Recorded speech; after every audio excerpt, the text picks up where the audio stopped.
ராசிக்கார நண்பர்களே, சார் பல வருடமாக கஷ்டத்தை மட்டுமே அனுபவிச்சிட்டேன் சார். என்னைக்காவது ஒரு காலம் நல்ல காலம் பிறக்காதா அப்படின்னு வெயிட் பண்ணிகிட்டு இருந்த உங்களுக்கு இந்த வீடியோ. கடகராசியை பொறுத்த வரைக்கும் கடந்த சில வருடங்களாக கடனால் தொல்லைப்பட்டது, உடல் ரீதியான உபாதையினால் தொல்லைப்பட்டது, குடும்ப ரீதியான விஷயங்களை கவலைப்பட்டது, மன ரீதியான விஷயத்தில் ரொம்ப வாடி போயிருந்த ஒரு ராசி அப்படின்னு சொல்லுவாங்க.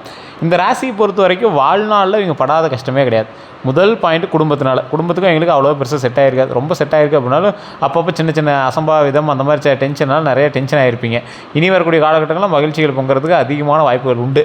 இந்த ராசியை பொறுத்த வரைக்கும் சொந்தக்காரன் தான் இவனுக்கு எதிரி, நண்பன் தான் இவனுக்கு துரோகி. இதுதான் இவனோட வாழ்க்கையினுடைய எழுதப்படாத ஒரு ஜாதகம் அப்படின்னு சொல்லலாம். இந்த ராசிக்காரர்கள் தயவு செய்து இந்த வீடியோவை முழுசாக பாருங்கள்.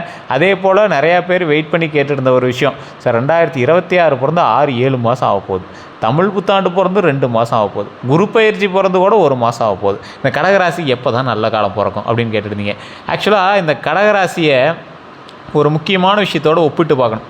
இந்த கடகராசி அப்படிங்கிறது சந்திர பகவான் அதிபதியாக இருக்கக்கூடிய ராசி. சந்திர பகவான் எந்த இடத்துல இருக்காங்களோ அவங்களுக்கும் தாய்க்கும் அடிக்கடி இப்போ சண்டை சச்சரவுகள், தாயினால் டென்ஷனு, இந்த மாதிரி விஷயங்கள் அப்பப்போ ஏற்படும் இந்த கடகராசியை பொறுத்த வரைக்கும். அதே போல் நீங்கள் போய் சேரணும்னு நினச்சாலும் தாய் கொஞ்சம் அப்பப்போ கொஞ்சம் விலகி தான் உங்கள்கிட்ட இருந்திருப்பாங்க. ஒரு காலகட்டத்தில் சேர்ந்துக்குவீங்க. கடகராசியை பொறுத்த வரைக்கும் சந்திரன் கொஞ்சம் நீச்சமாக இருந்துச்சு அப்படின்னு இருக்கும், சந்திரன் ஓரளவுக்கு உச்சமாக இருந்துச்சு அப்படின்னா ஓரளவுக்கு பரவாயில்லையாக இருக்கும். இது உங்களோட ஜாதகத்தை பார்த்தா கணிக்க முடியும். அதே போல் தாயினால் உங்களுக்கு சொல்லப்பட்ட கதைகள் அப்படிங்கிற மாதிரி ஏதாவது ஒன்று இருக்கும். அதாவது இவங்களோட லைஃப்பில் தாய்க்கு ஒரு ப்ளஸ் பாயிண்ட்டோ இல்லை மைனஸ் பாயிண்ட்டோ ஏதோ ஒரு விஷயம் உங்களோட லைஃப்பில் ஒரு மேஜர் ரோல் இங்கே ப்ளே பண்ணியிருப்பாங்க. அதே மாதிரி இந்த கடகராசியை பொறுத்த வரைக்கும் அன்பான மனம் கொண்டவங்களாக இருப்பாங்க. இதோட குணாதிசயம் அப்படின்னா இதுதான் ஹைலைட்டு. யாருக்கிட்ட பேசினாலும் இனிப்பாக பேசக்கூடிய ஒரு நபர், குடும்ப பாசம் மிகுந்தவர் அப்படின்னு சொல்லுவாங்க, கருணை உள்ளம் கொண்டவர் அப்படின்னு சொல்லுவாங்க. இந்த ராசிக்காரங்க மற்றவர்களோட உணர்வுகளை புரிந்து கொள்ளக்கூடியவர்கள். அவ்வளோ சீக்கிரம் ஒருத்தரை கஷ்டப்படுத்திட மாட்டாங்க, அவ்வளோ சீக்கிரம் ஒருத்தரை இரிட்டேட் பண்ணிட மாட்டாங்க. பொறுப்புணர்வு அதிகமாக இருக்கக்கூடிய ராசி, ஆன்மீக சிந்தனை கொண்டவர்கள், எளிதில் யாரையும் காயப்படுத்த மாட்டாங்க, எதையுமே காயப்படுத்துறதுக்கு விரும்பவும் மாட்டாங்க. இந்த மாதிரி ஒரு அற்புதமான ராசி. இவங்களுடைய மிகப்பெரிய பலமே பாசமும் பொறுப்பும் தான். இந்த பாசமும் பொறுப்பு தான் எங்களோட லைஃப்பில் பெரிய ஆளாக்கியிருக்கும். பலவீனம் அப்படின்னா அதிக உணர்ச்சி வசப்படுறது, எதுக்கு எடுத்தாலும் உணர்ச்சி வசப்படுவீங்க, கோவப்படுவீங்க, தேவையில்லாத இடத்துல கோவம். அந்த கோவத்தினால உங்களோட பேர் கிட்டது தான் மிச்சம். திருமண வாழ்க்கையில் நிறைய இஷ்யூஸு சந்திச்சிருப்பீங்க. திருமணம் ஆகிறதுக்கு முன்னாடி சந்திச்சிருப்பீங்க, திருமணம் ஆகிறதுக்கு சந்திச்சிருப்பீங்க, திருமணம் ஆன பின்னாடி சந்திச்சிருப்பீங்க, திருமணம் ஆகும்போது நிறைய சிக்கல்களை சந்தித்து தான் திருமணமே பண்ணியிருப்பீங்க. இந்த ராசிக்காரில் பொறுத்த வரைக்கும் உணர்ச்சி வசப்படாத நாட்கள் தான் கம்மி. உணர்ச்சி வசப்பட்டு தொழிலில் நிறைய விஷயத்தில் அடி வாங்கியிருப்பீங்க, தொழிலில் நிறைய இடத்துல மாட்டியிருப்பீங்க, லைஃப்பில் நிறைய இடத்துல சிக்கலில் மாட்டியிருப்பீங்க, குடும்பத்தில் நிறைய சண்டைகள்லாம் நீங்கள் சந்திச்சிருப்பீங்க. அது எல்லாத்தையும் சரி பண்ணணும் அப்படின்னா குணத்தில் கொஞ்சம் அவசரப்படாமல் இருக்கணும், உணர்ச்சி வசப்படாமல் இருக்கணும். அதை ஃபஸ்ட்டு மைண்டில் ஞாபகம் வச்சுக்கோங்க. இந்த கடகராசிக்கு பண்பு நலன்கள் அப்படின்னா குடும்பத்தை உயிராக நினைக்கிறவங்க. என்ன தான் குடும்பத்தினாலும் உங்களுக்கு ஆபத்து இருந்தாலும் குடும்பம் உங்களுக்கு அதுதான் உயிர் அப்படிங்கிற மாதிரி நீங்கள் நினச்சிட்டு இருப்பீங்க.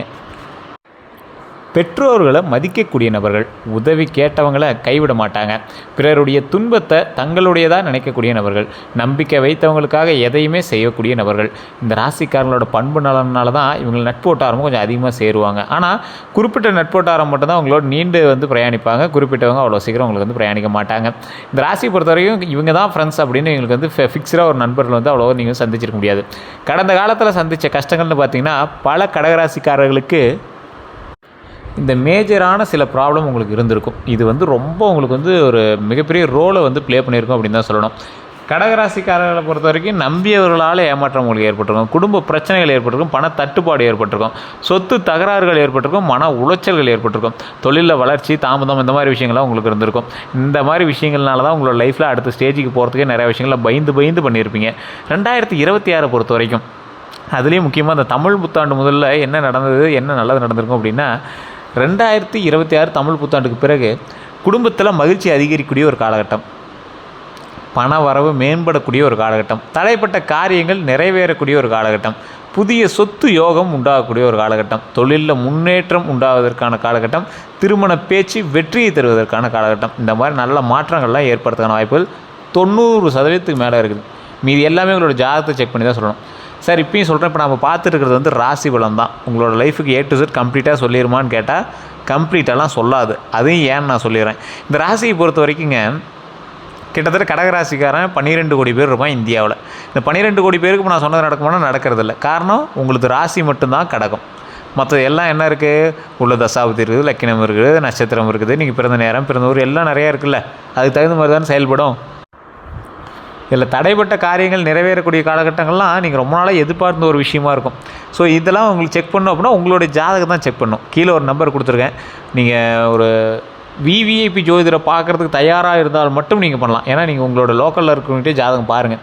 இல்லை சார் ஒன்றும் அது கிளியராக இல்லை அப்படிங்கிறீங்க மட்டும் கீழே இருக்கக்கூடிய நம்பரில் நீங்கள் வந்து காண்டாக்ட் பண்ணி பேசி தெரிஞ்சிக்கலாம். பிரபல ஜோதிடர் தான் உங்கள்கிட்ட வந்து பேசுவார். அதுவுமே வந்து பார்த்திங்கன்னா அப்பாயின்மெண்ட் பேசிஸ் தான் நீங்கள் வந்து ஜோதிடம் பார்க்குற மாதிரி இருக்கும். வெயிட் பண்ணி தான் பார்க்குற மாதிரி இருக்கும். உங்களுக்கு ஐடியா இருக்கிறீங்க படி ஜஸ்ட் கால் பண்ணி பேசி நீங்கள் வந்து அதுக்கு தகுந்த மாதிரி பார்த்துலாம். இது ப்ரமோஷனாக எடுத்துட்டாலும் சரி, இல்லை அட்வர்டைஸ்மெண்ட் எடுத்துட்டாலும் சரி, அது உங்களுடைய விருப்பம். அதே போல் இந்த ராசிக்காரர்களுக்கு குரு பயிற்சி இன்னொன்று நடந்தது. இந்த குரு பயிற்சி நடந்தது எல்லா சேனல்லையும் என்ன சொல்லியிருக்காங்க அப்படின்னா, சார் கடகராசிக்கு எப்படி இருக்கும் அப்படின்னு கேட்கும்போது பர்சன்டேஜ் கணக்கு வச்சு சொல்லியிருக்காங்க. நல்லா தெரிஞ்சுக்கோங்க, குரு பயிற்சியை பொறுத்த வரைக்கும் குருவினுடைய பார்வை கட்டத்தில் எங்கே அமர்கிறது அப்படிங்கிறத பொறுத்து தான் நம்ம வந்து கால்குலேட்டே பண்ண முடியும். நிறையா பேர் நினைக்கிற மாதிரி ஃபுல் அண்ட் ஃபுல் வந்து குரு பயிற்சி இந்த ராசிக்கு சூப்பராக இருக்குன்னா சூப்பராக இருக்குது அப்படின்னா அப்படியெல்லாம் நீங்கள் வந்து கவர் பண்ண முடியாது. ஒரு எக்ஸாம்பிளுக்கு சொல்கிறேன், இந்த ராசிக்கு குரு பயிற்சி எப்படி இருக்க போகுது அப்படிங்கிற சொல்கிறேன். ஆனால் இது அப்படியே நடக்குமாகிறது நீங்கள் வந்து ஜாதகத்தை செக் பண்ணி தான் வந்து நீங்கள் ஃபிக்ஸ் பண்ணிக்க முடியும். 2026 குரு பயிற்சி பலன்னு பார்க்கும்போது குரு பார்வை வந்து கிடைக்கக்கூடிய இடங்களில் அதிர்ஷ்ட வாய்ப்புகள் அமையுது, பொருளாதார முன்னேற்றம் கிடைக்குது, குடும்ப ஒற்றுமை நிலைக்குது, அதோட குழந்தை பாக்கியம் உண்டாகுது, கல்வியில் வெற்றி ஏற்படுது, தொழிலில் வளர்ச்சி ஏற்படுது. இது எல்லாமே அதிகரிக்கக்கூடிய ஒரு காலகட்டமாக தான் அமையுது. நீண்ட நாட்களாக காத்திருந்த சில நல்ல விஷயங்கள் இந்த இடத்துல நடைபெற வாய்ப்பு அதிகமாகவே இருக்குதுங்க. அதே போல் குரு பயிற்சியில் செய்ய வேண்டியவைன்னு பார்த்திங்கன்னா, வியாழக்கிழமை விரதம், தட்சிணாமூர்த்தி வழிபாடு, மஞ்சள் பூ அர்ச்சனை, அதே போல் ஏழைகளுக்கு உணவு தானம். அதே போல் இந்த ராசிக்காரங்க இன்னொரு விஷயத்து மைண்டில் நல்லா ஞாபகம் வச்சுக்கோங்க, குரு காயத்ரி ஜபம்னு சொல்லுவாங்க. அதாவது குரு பகவான் நீங்கள் வழிபட்டீங்க அப்படின்னாவே அது மிகப்பெரிய ஒரு விஷயந்தான். இதில் ஆசிரியர்களுக்கு மரியாதை தரணும். அதே போல் பெரியவங்க மூர்த்தவங்க யாராவது இருந்தாங்கன்னா அவங்ககிட்ட தயவு செய்து சாபம் வாங்கிறாதீங்க, அவங்ககிட்ட வாழ்த்தி அவங்ககிட்ட ஆசி பெறுறது ரொம்பவே நல்லது. இந்த டைமில் நீங்கள் செய்யக்கூடாது என்ன தெரியுமா, பெரியவர்களை அவமதிக்கிறது. குரு தாயாக இருந்தாலும் சரி, தந்தையாக இருந்தாலும் சரி, வயசில் யார் மூர்த்தவங்களாக இருந்தாலும் சரி, ஒரு விஷயத்தில் உங்களை விட அதிகமான ஒரு விஷயம் தெரிஞ்சவங்களாக இருந்தாலும் சரி. சார் ஒரு எக்ஸாம்பிள் சொல்கிறோம், ஒரு யாசகம் பெறக்கூடியவர், நீங்கள் பிச்சைக்காரன்னு சொல்கிறீங்க பார்த்தீங்களா, யாசகம் பெறக்கூடியவர்கிட்ட நீங்கள் ஒரு அலட்சியமாக நீங்கள் பேசுனீங்க அப்படின்னா யாசகம் பெறுவதில் அவர் குரு. புரியுதா? அப்போ பெரியவங்கக்கிட்ட நீங்கள் மதித்து நடக்கணும், மனிதாபிமானத்தோடு நடக்கணும், யாருக்கிட்டேயும் தேவையில்லாத கோவப்படக்கூடாது அப்படிங்கிற ஞாபகம் வச்சுக்கோங்க. அதே மாதிரி கோவத்தில் முடிவெடுக்கக்கூடாது, அதை மட்டும் மைண்டில் நல்லா ஞாபகம் வச்சுக்கோங்க. தேவையற்ற கடன் கூடவே கூடாது இந்த காலகட்டத்தில். நண்பர்களுக்காக ஜாமீனில் நிற்கவே கூடாது. யாராவது கையெழுத்து போட சொல்கிறாங்க, எல்லாம் நட்பு முறிஞ்சிருங்கிறான், இதுங்கிறான், தயவு செய்து சொல்கிறேன், நண்பர்கள்ட்ட ஜாமீன் போட்டு மாட்டிக்காதீங்க. இது இந்த ராசிக்கே உண்டான ஒரு மிகப்பெரிய ஒரு விஷயம். தயவு செய்து அதில் மாட்டிக்காதீங்க. அவன் சண்டை போட்டு உங்களுக்கு நட்பே இல்லைனாலும் பரவாயில்ல, நீங்கள் அதில் மாட்டிக்காதீங்க. குடும்ப உறுப்பினர்களை புறக்கணிக்கிறது. குடும்ப உறுப்பினர்களை புறக்கணிக்கிறது அப்படின்னா தேவையில்லாத குடும்ப உறுப்பினர்கள்ட்ட ஒரு சண்டை போட்டுக்கிறது, அதுக்காக அது இதுன்னு மாற்றி பேசுகிறது, இந்த மாதிரி விஷயங்கள்லேருந்து கொஞ்சம் விலகி இருக்கிறது ரொம்பவே நல்லதுங்க.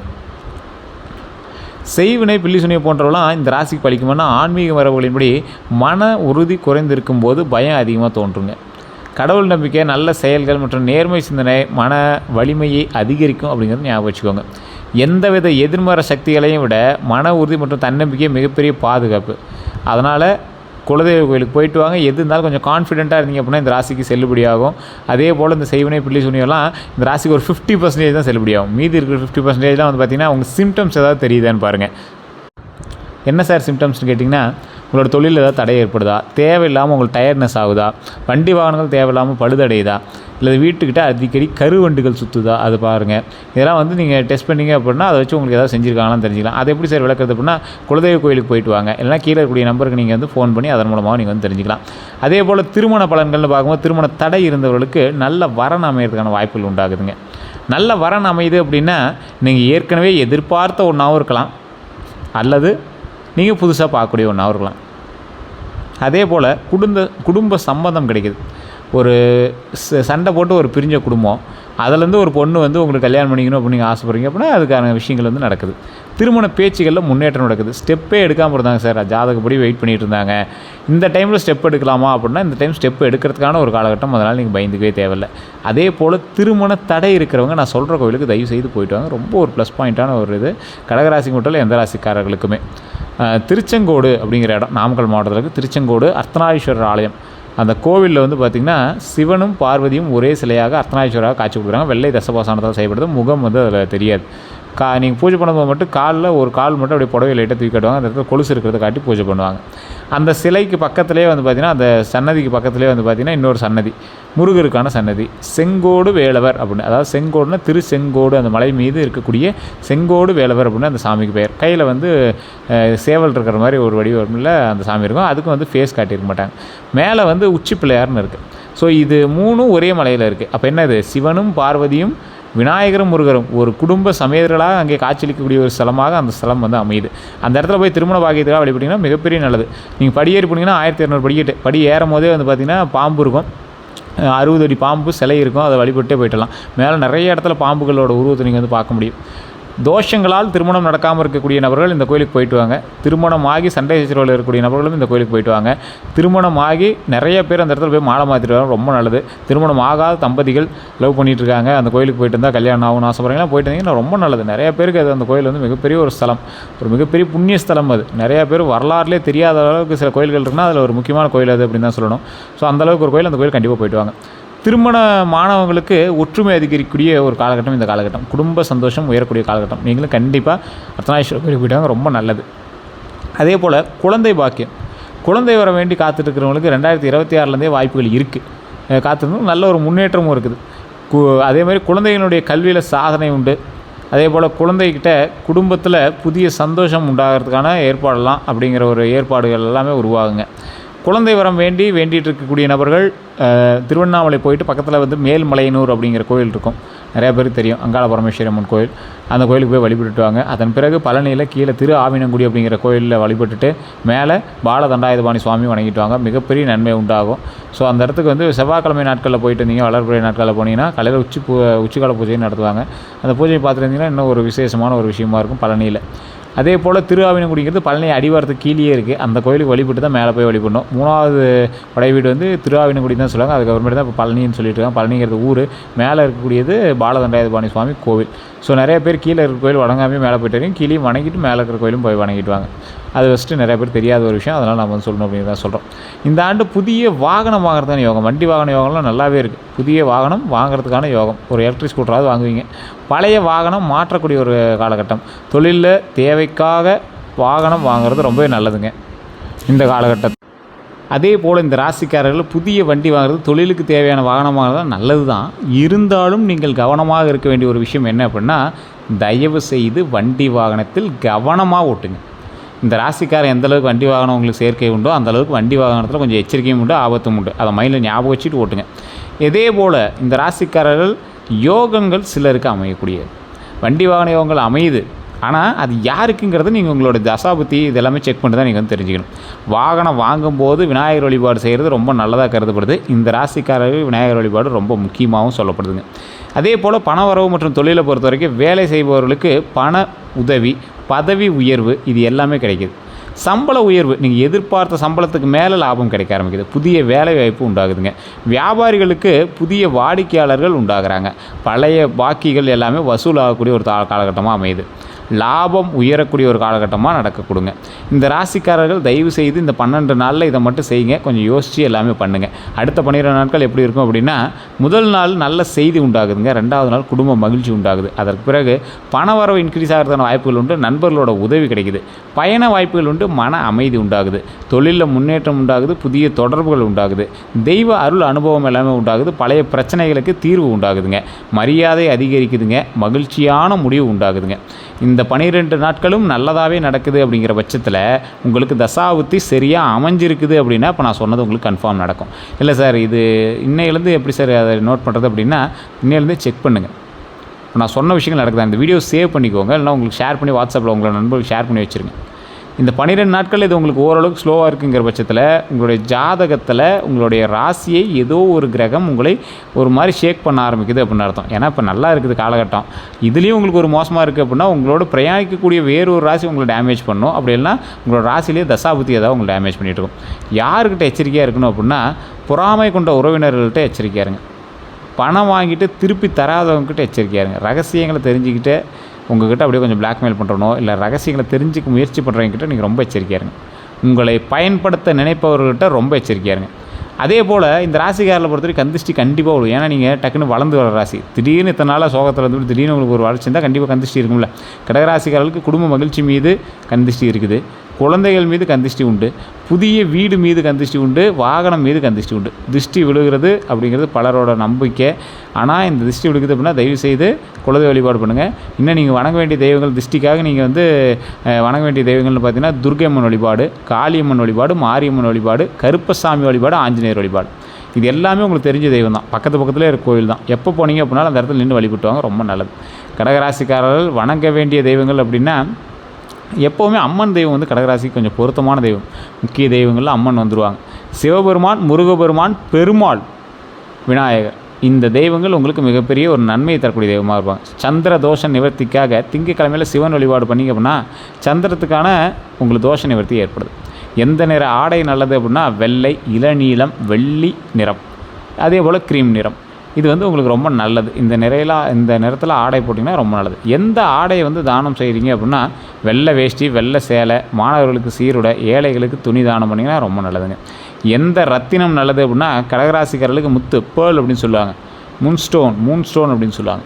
ஸோ இது எல்லாமே உங்களுக்கு ரொம்ப நல்லது, பொதுவாக பரிந்துரைக்கப்படுது. ஆனால் ரத்தினம் அணிவதற்கு முன்னாடி நிபுணர்கள்ட்ட ஆலோசனை பெற்று பண்ணுங்கள். கீழே ஜோதிட நம்பர் கொடுத்துருக்கு, வேணும் அப்படின்னா நீங்கள் அதை செக் பண்ணிட்டு அதுக்கப்புறமேட்டு நீங்கள் வந்து போடலாம். நீங்கள் லோக்கல்லே வாங்கி கூட போட்டுக்கலாம். செல்ல வேண்டிய கோயில்கள் அப்படின்னா திருச்செந்தூர் முருகன் கோயிலுங்க ஃபஸ்ட்டு.